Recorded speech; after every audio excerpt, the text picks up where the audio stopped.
মানুষ খুন হলে পরে মানুষই তার বিচার করে, নেই তো খুনির মা।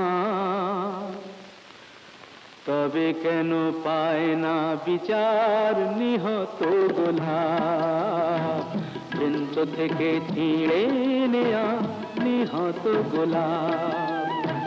মানুষ খুন হলে পরে মানুষই তার বিচার করে, নেই তো খুনির মাপ।